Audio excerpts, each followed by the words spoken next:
Welcome to another episode of Power Core Productions and Podcastings. I'm your host, Trevon Harrington, back to hit you with another video. And today, we're going to be doing the Season 1 finale for What If Spider-Man Was in ReZero, The Princess and the Spider, Season 1, Part 3. Thank you to everyone who supports Power Core Productions and Podcastings. I cannot do it without you. You make the channel grow, you make the core grow, so you are always appreciated. First and foremost, I do want to say shout out to everyone who has been supporting the reboot of this series. The feedback has been amazing so far as we move forward with What If Spider-Man Was in ReZero, and we have covered all of Season 1 as the OVA will be wrapping up our week for tomorrow, and next week we'll be getting into Season 2. On top of that, I do want to say some other upcoming projects that will be coming up with Power Core Productions and Podcastings. Namely, that being the continuation of What If Deku Was a Power Ranger that will wrap up Season 3 of My Hero Academia, along with the return of another series that I had on the channel not too long ago, but decided to take off before rewriting the script. So, What If Tanjiro Had Venom, Dark Fury, that will be coming out on the channel soon as well, so I hope you'll look forward to that, especially with the return of Demon Slayer in December with Season 2 coming out as well. So the Dark Fury series will cover all of Season 1 along with the movie Mugen Train. So this will be What If Tanjiro Had Venom. I think that's a good pairing of a series, and I'd like to see where we can go with that. Potentially maybe even get some crossover here and there, as you never know what can happen in the multiverse. But again, as always, I want to thank you all for supporting Power Core Productions and Podcastings, and I do want to say that I am looking forward to everything that we have coming out now and in the future. We are close to 900 subs as we are on the road to 1K and beyond. So I have a lot to look forward to, a lot that I want to try to accomplish before the end of the year. The channel has really grown a lot, and it's all thanks to you guys. So as always, I appreciate your support. But anyway, we're not going to stay here for too long. We're going to get straight into today's video. So as always, sit back, relax, and enjoy What If Spider-Man Was in ReZero, The Princess and the Spider, Season 1, Part 3, the finale.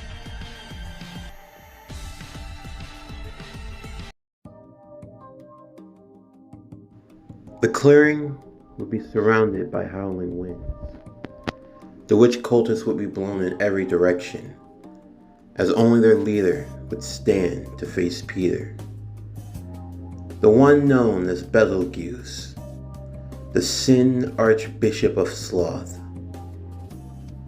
As Peter drew his sword, his wind spirits now at his command, Petelgeuse would begin to move and contort in strange ways, feeling the mighty presence of his former love.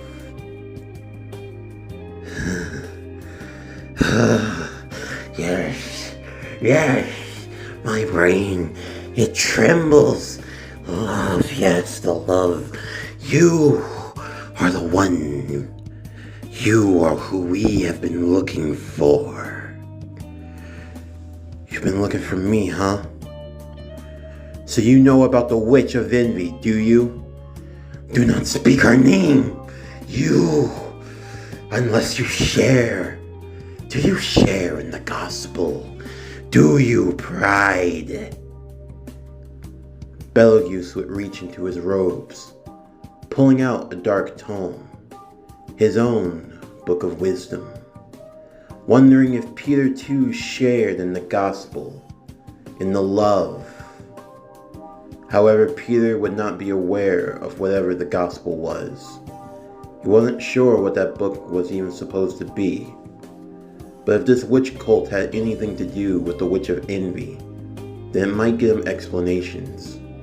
What was this strange power? Where was this witch, if she even existed at all? Peter would then begin to summon torrents of wind, blowing back many of the witch cultists as he engaged them in combat. Petelgeuse sending out his minions to do battle with Peter. As Peter would begin to fight them all off, his spider sense proving to be truly invaluable, as he was able to keep track along with counter and blocking many of their strikes, as he flipped and twirled in the air, his sword appearing as if there were 8 of them all at once, stabbing and slicing at his enemies in a quick and precise precision. The enhancements of his body with that of the radioactive spider blood enhanced his overall feats and stamina to the absolute limit, allowing him to dispatch of many of the witch cultists with rather efficiency. Petelgeuse could see that pride was being stubborn. Trembling in his own anger and frustration, he would attempt to use his metia to contact the other forces from the village, to tell them to hurry and come forth to help deal with Peter. However, no contact would ever reach them, as their forces had already been dealt with in the village, and even the ones heading towards the mansion. No backup was going to come anytime soon. In the meantime, Ram, along with the other passengers, had been working to get the villagers somewhere safe. With the caravan at their disposal, half of the villagers would be taken to the capital, while the other half would be escorted by Ram to the sanctuary. Ram could see that with her sister Rem, she were extremely worried for Peter, not having wanted to leave him alone to fight with the witch cultists. Emilia would also be worried as well, as she was a potential candidate for the ruler of Lagunica. She had to be able to step forward and help protect her citizens in any way she could. As Ram continued with escorting the others to the sanctuary, she would tell Wilhelm to take Emilia and Rem and to go back up Peter. Otto would be the one to drive them. While he were a bit nervous to be getting into a fight with the witch cultists, Wilhelm would assure Otto that he would be fine as long as he stuck close. In the meantime, Ram said that she would continue to take the villagers to the sanctuary. However, she would need to send a message to an old friend, someone that she would entrust with looking after the mansion while she was gone. In the meantime, Rem, along with Wilhelm, Otto, and Emilia, would make their way back to the area where Peter had gone, knowing that he was going to be in for the fight of his life. Peter could feel that he was becoming immensely drained. His stamina was beginning to wane, and the battle was taking its toll. Petelgeuse proved to be someone of many tricks, having the spare bodies that he used as his fingers, along with various degrees of other earth magics. As Peter had finally slain most of the witch cultists, this now left he and Petelgeuse to go one-on-one. Peter knew that if he could stop Petelgeuse here and now, then this could bring an end to all of the suffering that had occurred in the land. Petelgeuse was starting to become annoyed with Peter and his antics. Now deciding to step into the fray himself, he would unveil his most powerful technique, that of the unseen hands. As he used them, he assumed that he would be able to get the drop on Peter, as he would never be able to see them coming. However, to his absolute surprise, Peter had in fact not been able to see them. Not yet at least. But he didn't need to see when he could sense. His own spider sense proved to be a good counter to the unseen hands, more so than Petelgeuse was expecting. Wondering how Peter could have possibly anticipated where they were if he could not see them. Peter would then take a moment to close his eyes. As he did so, the world would switch into that of an ominous black and white. With his eyes closed, he could not see, but his sixth sense was starting to take form. With his eyes closed and focused, he could start to sense things that were around him. The small things, the small intricacies of the world. Unknown to Peter, by having practice in the art of spirit usage, he was actually able to increase his sixth sense, the spider sense. In this state, with his eyes closed and keeping a calm mind, His precognition had seemingly arisen to its max, and in the faintest of traces, he could see the unseen hands, where they were coming from, where they were appearing, and at their source was none other than Betelgeuse. How?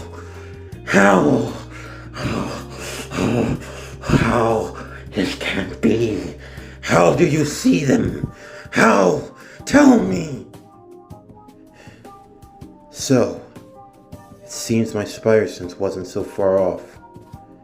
You do have a strange ability where you use these invisible hands of yours.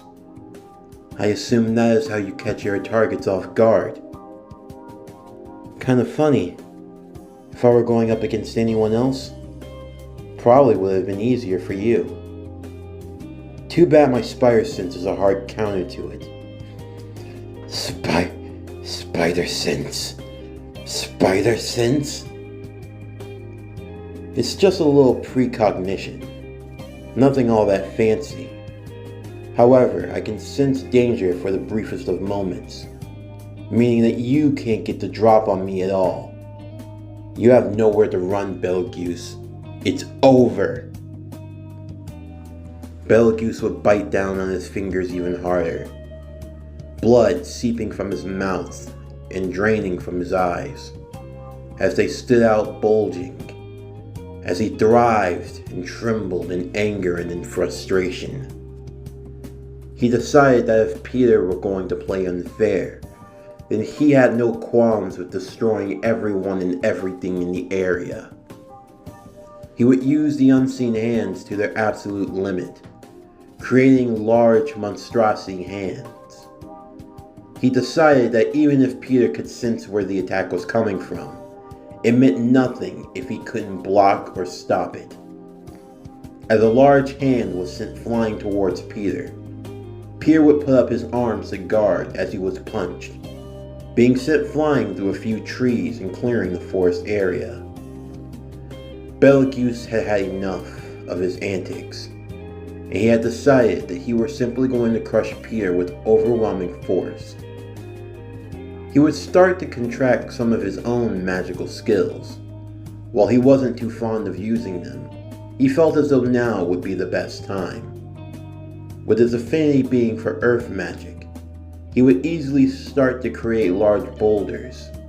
Using his larger hands, he would pick up the boulders and fling them at Peter. Peter, seeing the large rocks that were coming his way, had to use his swiftness, as well as propulsion, to move out of the way of the large rocks that were being flung towards his direction.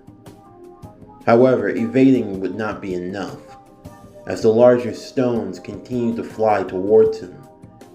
If he wasn't careful, he would be completely crushed, and there would be nothing that he could do about it. As he stayed on the defensive, he knew that he needed to form a counter, although what could he do with his wind? Meanwhile, in the distance, as Rem, Amelia, and Wilhelm could see large stones flying towards a certain area, Rem became even more worried for Peter and his safety, imploring for Otto to speed up and go faster. Otto was now even more nervous than ever before, now having to deal with potentially being crushed by a giant boulder. This wasn't what he had signed up for, but there was no turning back now, as he moved the dragon carriage to continue their pace, heading towards the battlefield. Peter would continue to dodge as best he could, with the stones starting to become bigger and bigger. Evading was starting to become a lot more harder and easier said than done. Peter would jump back once again, believing that he had dodged one large stone. However, this had all been a setup, as the moment he had pushed back to avoid the first stone, a second and much larger one was already on top of him. Moving at such speeds, it was going to be nearly impossible to dodge. Peter would summon whatever magic that he could, hoping that his wind might be enough to slice the boulder. However, before he would even have a chance to do so, a large torrent of ice, would block the stone's path, before a mace would completely destroy it. Recognizing what those two attacks could be, he would turn to see that not too far behind would be both Rem, along with Amelia, and Wilhelm coming with his sword drawn. They would be happy to see that Peter were doing alright, as they would turn to see Petelgeuse, as if he were flying in midair. They wondered how anyone could have such ability, and for a brief moment, Amelia felt as if she knew who this person was, although she couldn't quite put her finger on it. Peter, however, could see what was really happening. He could see that Petelgeuse were riding on multiple hands of sorts. He would tell them that they wouldn't be able to see it, but he wasn't actually flying. He would give a brief rundown of his abilities and how they worked, telling them that they needed to be careful, and telling them to stay close, as he was the only one who could see where the hands were coming from. They would stick close to Peter as Petelgeuse would hover over them. Now angered and even more enthralled, with more enemies now arriving, he would crush them, destroy them. He would act in accordance with the tome of wisdom. He looked down upon the four, asking if either of them had any of the gospel, if they too shared in his love. However, none would understand, nor would they care to, as Peter and Wilhelm would be the first to jump up to meet with Petelgeuse, Petelgeuse using the unseen hands to block their blades. Peter would cover Wilhelm whenever he faltered, as the two who were users of various spirit arts. They were able to be a good counter for Petelgeuse, forcing him on the defensive, while Rem would try to get any good hits in when she could with her wrecking mace, although it would easily be intercepted multiple times. Peter would have to swing over to grab and make sure that she were alright before any of the hands could go towards her, while Amelia would use her own ice magic before calling out for a helping hand. Puck would then appear from the stone, checking to see how things were going. Now seeing the fight that they were in, he would decide to lend them a helping hand. With his and Amelia's ice magic used in combination, the two would be able to put Petelgeuse on even more of the defensive. Puck having a distinguished hate for the witch cultists and their kind, he would have no qualms with destroying Petelgeuse once and for all.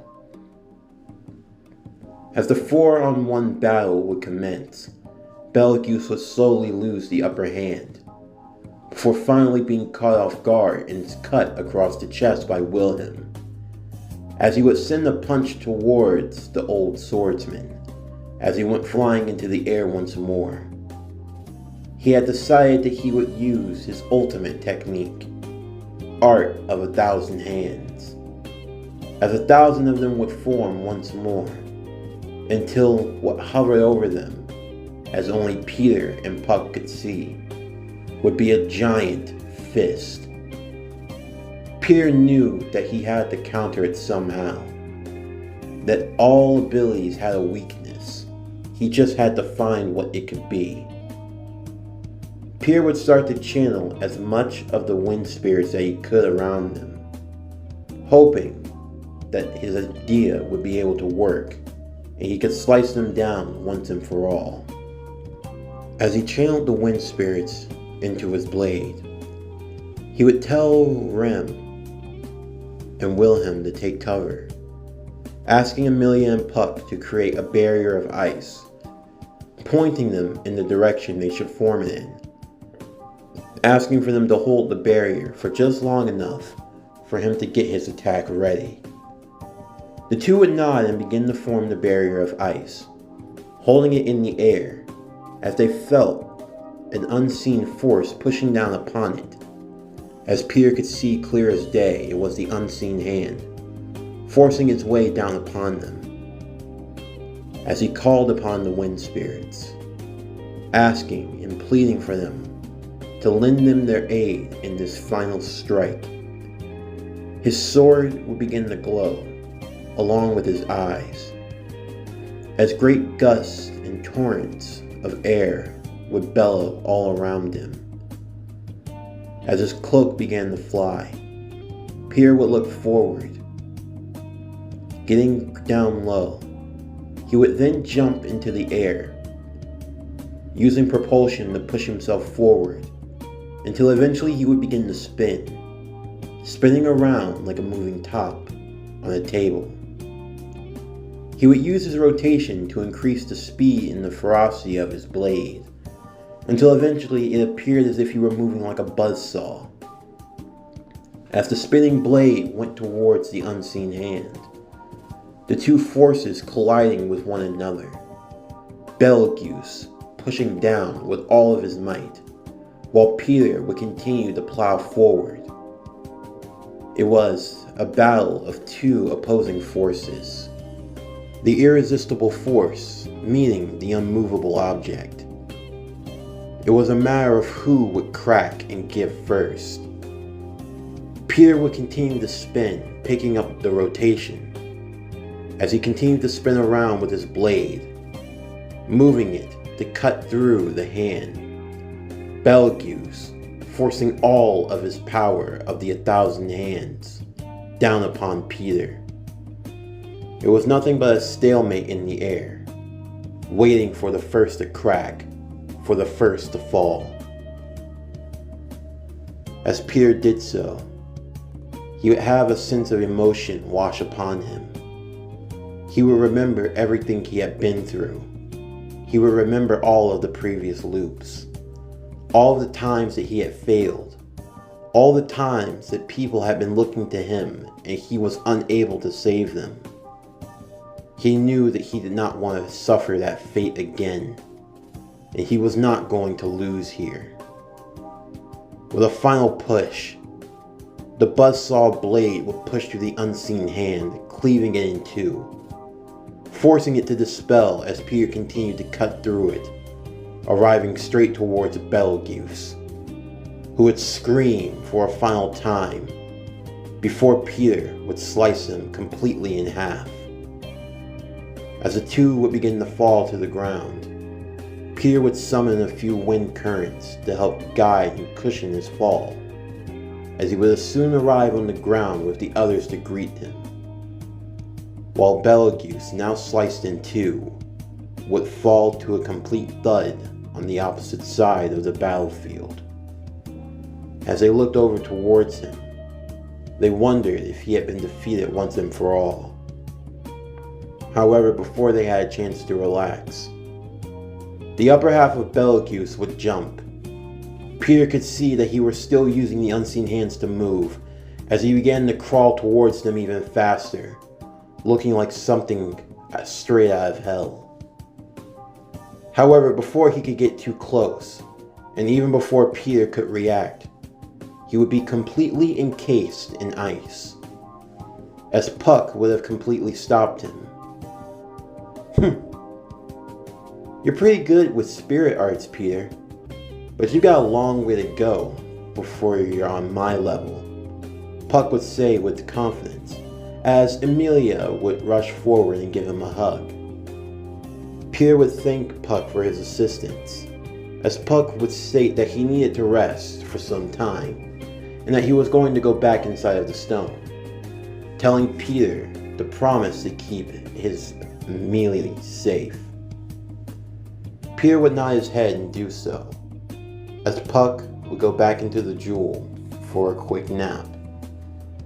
Now, with nothing left but the ice stone figure of Petelgeuse, they would ponder what they should do with the body.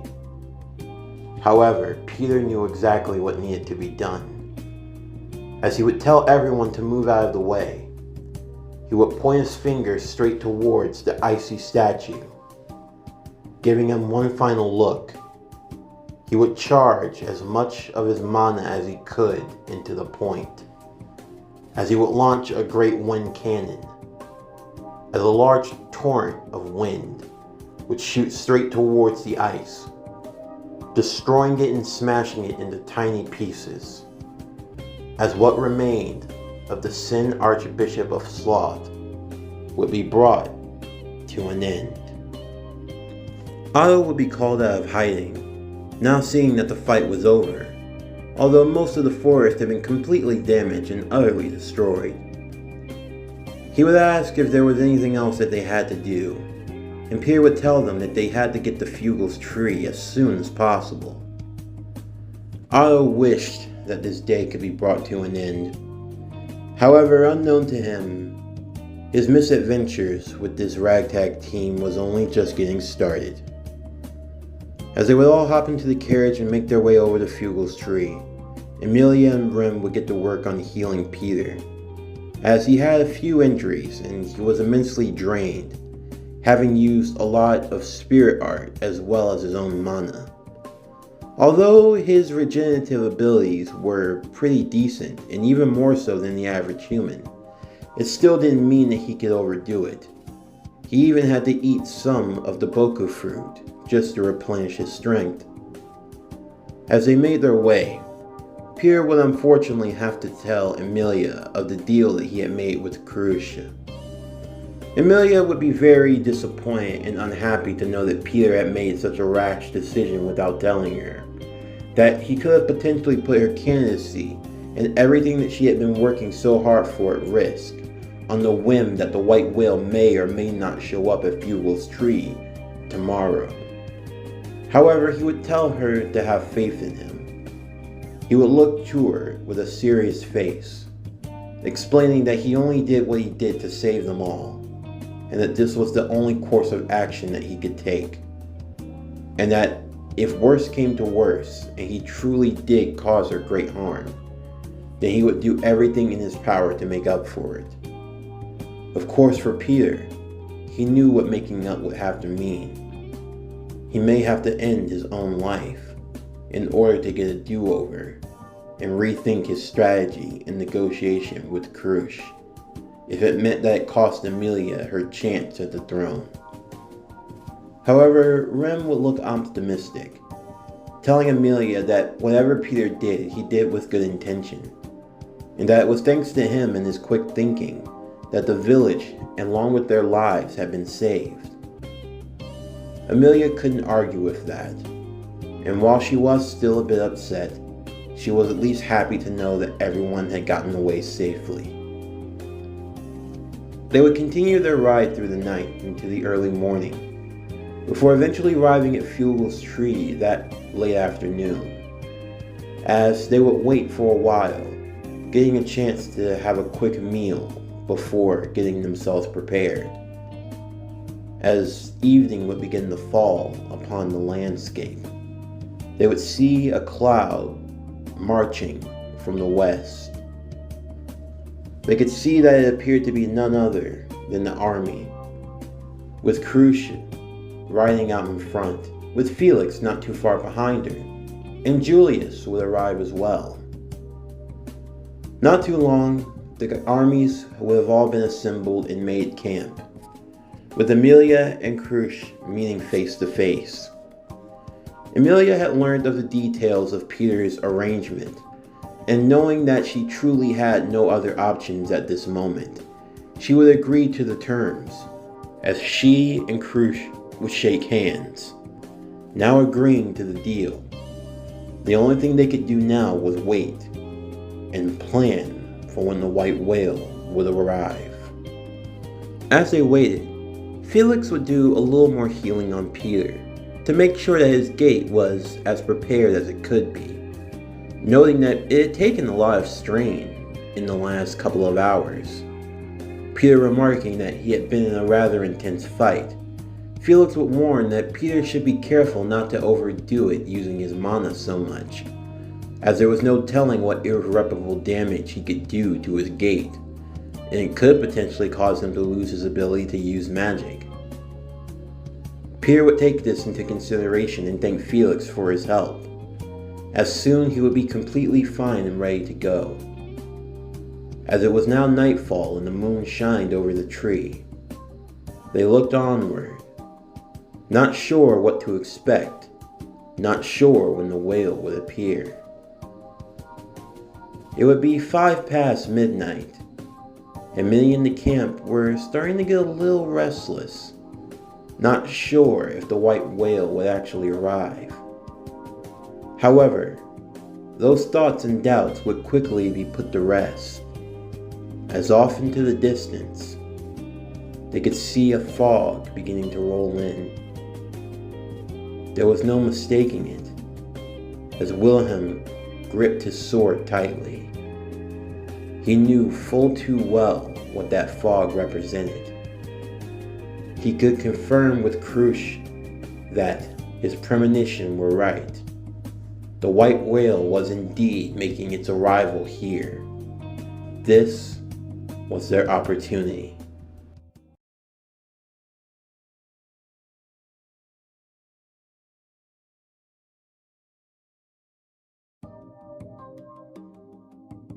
The army would see the emergence of the white whale, now stilling their nerve, as 400 years of anger and frustration were about to be unleashed. Peter would take the charge among them on his own dragon rider, as Amelia and the others watched. This was everything that Peter had been fighting for up until now. One half of the job had already been completed. Now was time for the second half, the defeat of the white whale. Peter would wait until the whale got close enough until it was just above him, shooting his dragon rider and ordering it to return back to the others. He would use propulsion as he would jet into the air, before shooting out one of his webs to grab the underbelly of the white whale. Now being stuck to its underside, he would then begin to rush up the side of the whale's head, until eventually he could come face to face with its eye. Without hesitation, he would take the sword and slice the eyeball, damaging the white whale and forcing it to lose some of its altitude. As Krusch would lead her forces, Amelia and Rem looking to help where they could, Amelia with her ice magic attacking from a distance, while Rem would go along with the close-range fighters, as they would begin to launch their catapults and other missile-like weapons at the whale to try to bring it down. Wilhelm would go up to accompany Peter as he would take out the other eye, before rushing forward to lay multiple strikes upon the beast. Peter would head all the way to the top, as he knew the physiology of whales from studying sea chemistry in school. In his classes, he knew that the white whale would have most likely had to have breathed through a blowhole at the top of its head, and sure enough, he was able to find it. He hoped that he had enough, as he would look to his pouch and he would find all of his web cartridges. He would throw them all inside of the blowhole, before immediately launching out a wind cannon inside, causing them to blow up and to foam. He had made his webbing so that if ever they weren't in the web shooters, they would immediately blow up into a large, sticky-like foam that could plug up or stop anything. In a way, if he could cut off the blowhole, he could cut off the access to its breathing, as if there was no air flowing to the oxygen, it would slowly fall to the ground.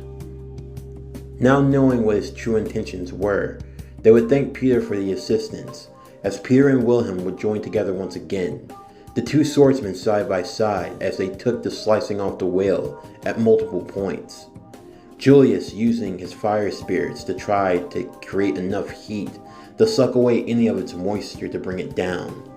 However, the white whale would not go so easily, going as far as to launch its own counterstrikes. It would soon start to dissipate some of its own fog around a few of the soldiers down below, and as such they would fade from existence. Peter knew what was about to happen, and he would tell Wilhelm to continue the attack while he would deal with the fog. He would immediately call upon his wind spirits to form a large tornado, angling it so that it wouldn't harm any of the other soldiers.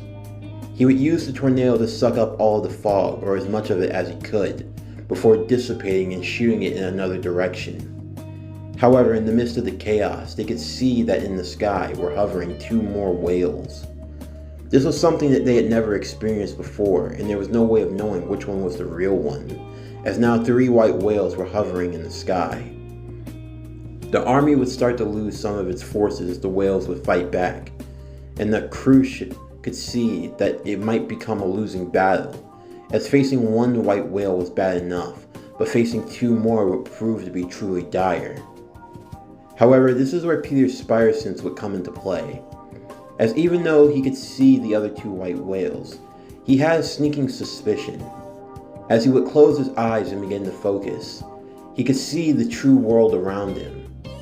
As the world would become black and white with his eyes closed, he would gain a sort of new sixth sense vision, something that he gained from his spirit arts. Enhancing his spider sense, he could see that the real whale was hovering higher than the others, and that the other two were mere distractions, that they had to focus all of their attention upon the real whale. He would go to Amelia and discuss a plan that he had. If he could bring the real one down just enough, he would tell her to focus all of her energy into creating a great spike of ice. If they could launch it at just the right time, namely at one of its fins, they could decommission it and send it flying from out of the sky and into the ground. It already had its blowhole stuffed with web fluid, just enough and that its breathing should start to slow down, meaning that the altitude would get lower and lower. He was going to try to web swing up there and try to do damage from the inside. Amelia, wondering what Peter were up to, he would tell her not to worry and that everything were going to be just fine. With that, he would then turn to Julius and ask for a favor, a combination attack of sorts, but he was going to have to take him along. Julius wasn't really too sure about Peter and his plan, because if his plan didn't work, the two of them were going to be eaten alive. However, Peter would assure him that if this plan didn't work, they were probably dead anyway. Deciding to trust in his judgment, he would give Peter a chance, as the two of them would then shoot up into the air using propulsion, Peter using his webs to swing from whale to whale until eventually he came up to the real one. As they were able to get to the whale's lips, Peter would use his immense strength to create a small opening, prying the mouth open just enough for the two to crawl inside. As Julius would use a few of his flame spirits to light the way, they could now see that they were literally in the belly of the whale. The only reason Peter had even been able to come up with this idea was because he remembered the old story that he had heard back when his aunt would occasionally take him to Sunday school. Something about some prophet that got stuck in the belly of a whale, but he was able to survive. He hoped that if they could get deep enough into the belly of the whale, then they could do some real damage, as the whale was slowly losing altitude and couldn't breathe now anyway. As they were inside though, they could see that some of the fog were going to bellow and shoot straight towards them. However, Peter would use his wind magic to slice through and create an opening, as the two of them went deeper into the belly of the whale. In the meantime, everyone else on the outside would stay fighting and battling against the white whale, waiting for Peter and hopefully for he and Julius' success. As expected, the white whale was not able to breathe, and thus it couldn't stay in the air for too long, as the other two false whales would begin to vanish. As it slowly began to lose altitude, Amelia would have all of her ice magic focused to hit one spot, that being the left fin. Doing enough damage, she could cause it to fall out of the sky. After focusing and getting a clear shot, Amelia would create a great spike of ice that would shoot into the air, blasting the whale's left fin completely off, now causing it not to be able to fly in a perfect direction. It would begin to move in a circular motion, like an airplane that was getting ready to crash out of the sky. While the whale was being damaged and hurt from the outside, as Wilhelm and the remaining army's forces wouldn't relent in their assault, Peter and Julius would arrive deep into the core of the white whale. From here, Julius would ask Peter what they planned to do, and here Peter would explain. They were going to combine the power of both fire and wind to create a scorching heat. They were going to scorch his innards so bad that he wouldn't have any choice, and attack from the outside and attack from the in. Julius questioned how they would be able to escape, although Peter explained that they were going to have to do some rather unsavory things in order to get out. Julius again was not too fond of this idea, but they had come too far to stop now. The two would then begin to channel their spirits respectively, pushing their power to the absolute max, as a swirl of white and red would begin to form inside of the belly of the whale. The lights being so bright that to the outside they felt as though they could see a faint glow in the middle of the whale. Peter and Julius would then yell in their combination. Julius would use the scorching flame technique, as Peter would use the gale force storm. The two spirits began to merge as one, as a great scorching fire would emit inside of the belly of the whale, scorching its inner organs and its lower stomach, until eventually it was nothing but a dark black crust, completely burnt to ash and cinder. The whale would burn from the inside and would try desperately to grasp onto air. However, there would be none. As the whale would not be able to breathe, it would suffer from choking to death. However, a thick black musk would start to form inside. As there was no air coming within, then they did not have any air to breathe either. As the thick smog began to fill up inside of the whale and even start to shoot out of its mouth, as it had no choice in the matter, that was their exit. As Peter would pick up Julius and summon all of his wind magic into his feet, he would use propulsion and shoot out like a jet, blasting straight through. He had also gotten this idea from remembering his time watching an old movie with his uncle, Star Wars: The Empire Strikes Back, remembering when Han and the others had been stuck in the belly of that monster and how they just narrowly escaped out of the Millennium Falcon. The whale would be so desperate for air that it would be forced to open its mouth, and when they did, that was when they would shoot out. Like a comet, Peter and Julius would come rocketing out of the mouth of the whale as it continued to spiral into the ground, eventually crashing into the far side of the battlefield. Once they were free and Julius and Peter were safely back on the ground, Carusha would lead her assault on the white whale, as the army would completely surround and decimate the creature. All of their anger, frustration, the loss of their loved ones and precious comrades, all of it boiled over in this very moment. Even Rem and Amelia got in on it, as they too had suffered at the hands of various mob beasts, all of their frustrations coming to a head, as the white whale would finally be decimated once and for all. Wilhelm delivering the crushing blow to its skull as he implanted his sword straight into its head. The fight had been wild and completely unanticipated. There had been loss in multiple directions. But even still, for everything that they had been through, this victory felt rather earned. Eventually the sun would begin to rise as they would slice the whale into pieces before carting off its body as proof of their victory back to the capital, one of their spoils of war. Many would be taking time to recover, to get food and drink, and to just overall be relieved that the worst of the worst had finally come to an end. Peter would be back with Rem and Amelia, the three happy that they had survived this encounter and had made it through. For everything that they had been through, this was truly one of the more peaceful times. Rem would be very close to Peter, making Amelia feel a bit somber. After all, she had someone that she thought was special, although she hadn't seen him in such a long time. You see, a year before Peter had arrived, Amelia had actually met another boy in town actually, although it was on far different business. The boy was rather unremarkable, rather unrefined, and seemed to be not very good at much, if anything for that matter. He wore strange clothing that was black and orange and white, and he had really unkempt brown hair. However, he always had a positive attitude and a great spirit, and he even always came up with cute little nicknames to call her, like Mealy.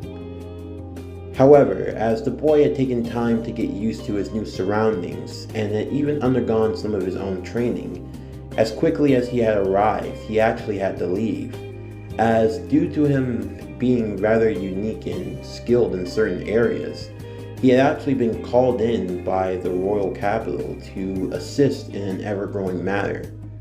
Of course, the young man did not want to leave at all, and in fact, he was dragged kicking and screaming. If it were up to him, he would have just stayed at the house as a butler or something along those lines. But Emilia would still calm him, telling him that he had a skill that not many others had, and that if he could help others, then he should. With a heavy heart, the young man would leave with the other soldiers to go and deal with the growing matter, although he promised he would return in due time. For Emilia, she wished at moments like these that he would have been here. She wondered if he and Peter would get along, thinking that they could be good friends, although maybe they would get to meet someday. Eventually, after enough time of rest and recovery, the caravan, as well as the other soldiers, would begin their descent, as they dragged the pieces of the whale along with their injured and whoever else was still left standing, back to the capital. As they made their way, everything proved to be rather uneventful. The sky was bright and hopeful. It seemed as though nothing could go wrong. As Peter sat in a carriage along with Crucia and Emilia, as well as Rem and Wilhelm, as they were some of the best warriors, and there were still many other intricacies of their deal that needed to be discussed. All this was done in good favor and jest, as the battle had been won and victory was theirs. However, as the caravan were making their way back to the capital, there would be a bit of a disturbance up ahead. Peter could sense it with his spider sense, that something was happening, although he wasn't sure what it was. Rem would look to him worried. However, he would tell her that everything were fine, and that she just had to stay calm, as he would get up and rush towards the front to see what were happening. He would see a few of the soldiers laid out, and in front of him there would be two figures standing. One would be rather short with long brown hair with red tips, two blades tied to its wrist. As he would lick his lips, and his teeth would be rather razor sharp. And next to him would be a taller figure, a man with short white hair dressed in fine, elegant robe. "Ah, so you're the one who's come to greet us? I see. Well, allow me, and just who the hell are you? What have you done to these people?" "Well, aren't you rather rude? Has anyone ever taught you good manners? You're not supposed to interrupt someone when they're speaking. That's just a courteous thing. I said don't move. You arrogant. I don't like you. I don't like you one bit. You're supposed to be respectful. You're supposed to listen when spoken to. You're not supposed to interrupt. That's rude.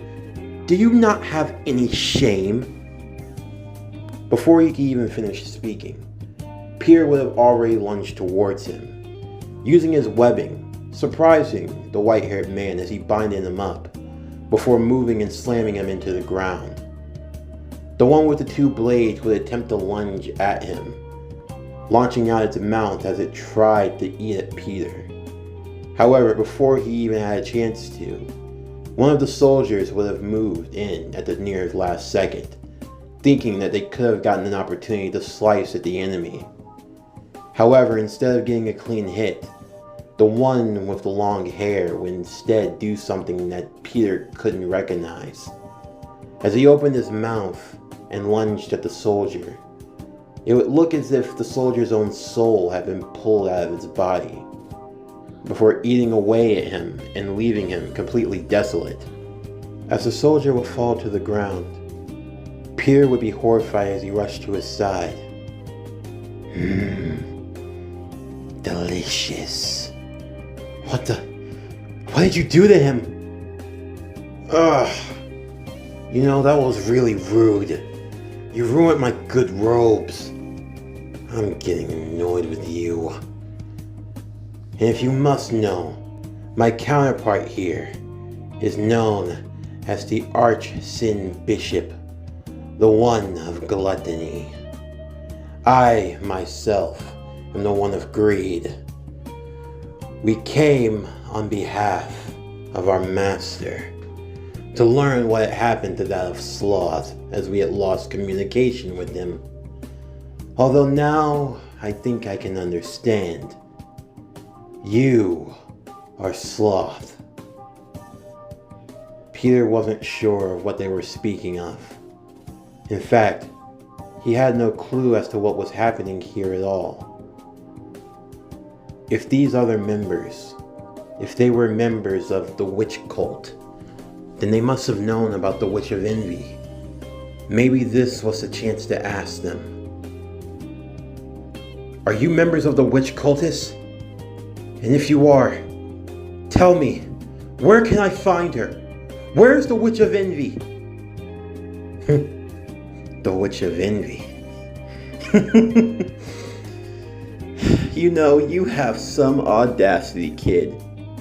Being rude, being annoying, not giving me a chance to speak, but you have questions.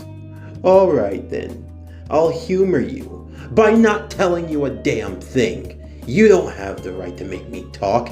You don't have the right to do anything. I don't care if you do have the authority of Sloth. As far as I'm concerned, you're beneath me. And if you keep pushing your luck, then you're gonna find yourself on the wrong side. Peter would stand with his sword drawn, not sure of what to do now. Should he stand and fight or should he flee? He had no idea what these two abilities were. However, he knew that if he stayed too long to find out, it wouldn't end well for him at all. However, as quickly as the two had arrived, they also vanished, leaving before Peter had a chance to ask any more questions.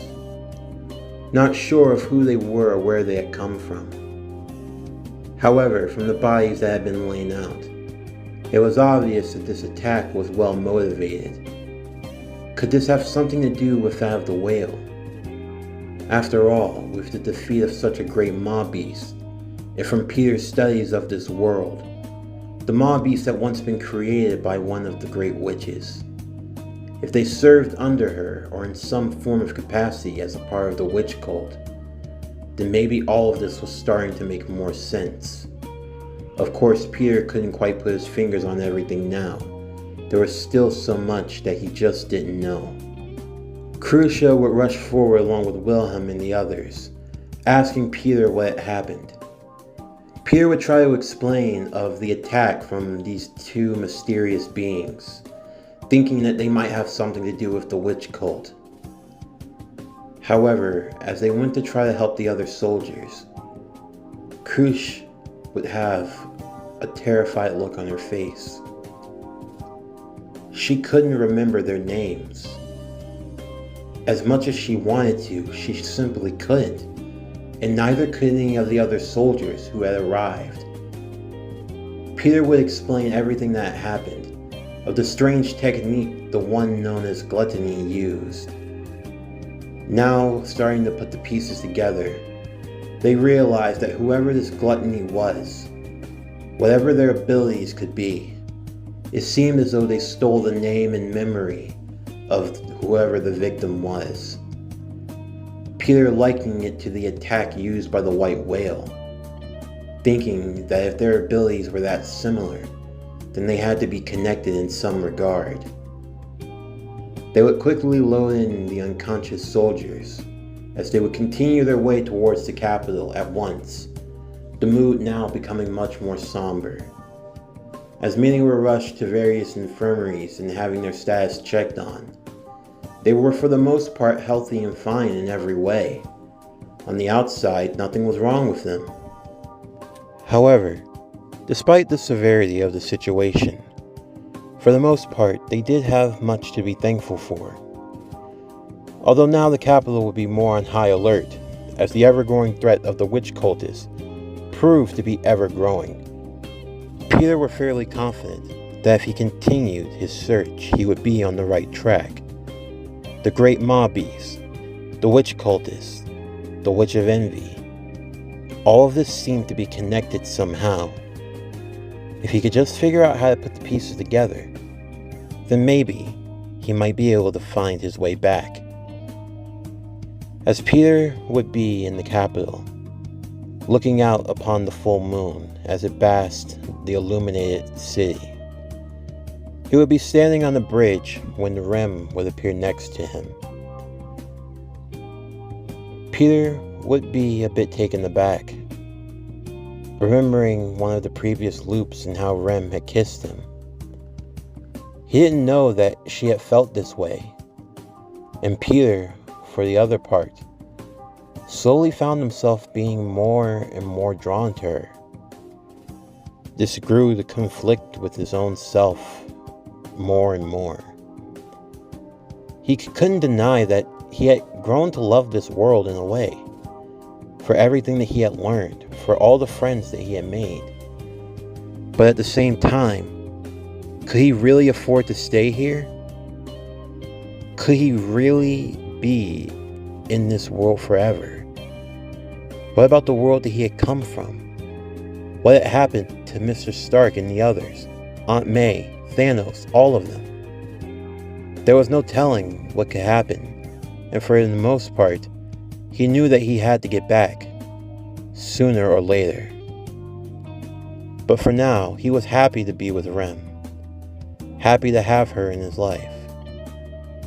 As the two stood and watched at the beautiful landscape, their hands slowly becoming closer and closer, until eventually they were just inches from touching on the railing. The two looked into each other's eyes, and for the briefest of moments, Peter was filled with nothing but true happiness. However, unknown to Peter, the world does not stop for anyone, and the world doesn't always bend to your whims. As Peter and Rem's hands would begin to touch, his mind would slowly enter into a fog once again. A mind-splitting headache that he wasn't able to shake off at all. He would begin to slowly feel as if his consciousness were passing out, and before he knew it, his head was smacking against the ground. The last thing he could hear was his name being yelled by Rem, as she called out for anyone to help them. As Peter found himself surrounded by darkness, unsure of where he was, the only thing he could hear was that voice. A voice as smooth as silk. A voice as sweet as any form of honey. But yet its intent was filled with nothing but pure and utter malice. Where am I? What's going on? Rem, where are you? I thought you wanted to go home, Peter. What? Of course I do, but I didn't get to say it. Do you wish to go back? I don't. If you wish to return, a sacrifice must be made. Peter would open his eyes. He would see a dark and purplish sky, as the sun seemed as though it had set.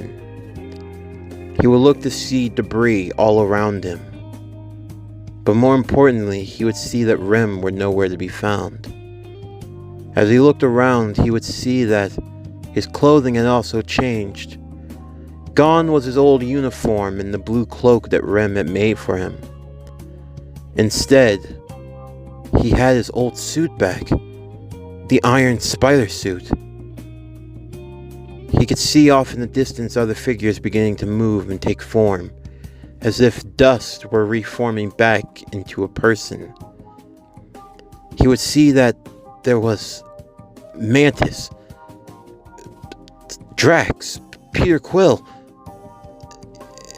As he turned around, he would see one that he had remembered above all else. It was none other than Dr. Strange. As he gave Peter a joyous nod, he would tell the others that they needed to get ready, as they were going to be going to Earth pretty soon for the final battle. As everyone was still getting their bearings together, Doctor Strange could see that Peter's mind was in other places.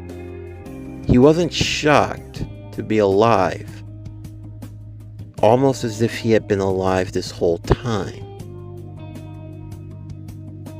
As Peter kept looking around, trying to figure out what had happened, if everything had been merely a dream, Doctor Strange could see the concern on Peter's face, and he could also feel a foul stench around him. As everyone else were preparing their gear for war, Doctor Strange would call Peter over to the side. As he would begin to form a portal, he would tell Peter to step in. Peter would hesitantly do so, as Doctor Strange would close the portal door behind them. "Alright, Peter. Now that we're alone, we'll be safe to talk." Safe? Where are we? "You're in what I like to call the Null Void. It's an area where time and all forms of conscious reality are halted. Basically, you and I are nothing but mere fragments in time, so nothing you say will go beyond here. The others won't be able to pick up on it, but I can tell by looking into your eyes. You're not ordinary anymore. You seem as though you've encountered things, and you have an aura around you that you seem to be aware of. So I'm going to ask you, what happened after the snap?"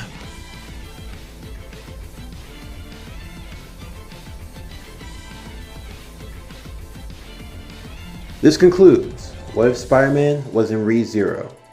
The Princess and the Spider, Season 1, Part 3, the finale. As always, don't forget to like, comment, subscribe, share, and hit that bell for post notifications so you can stay updated on everything that is PowerCore Productions and Podcastings.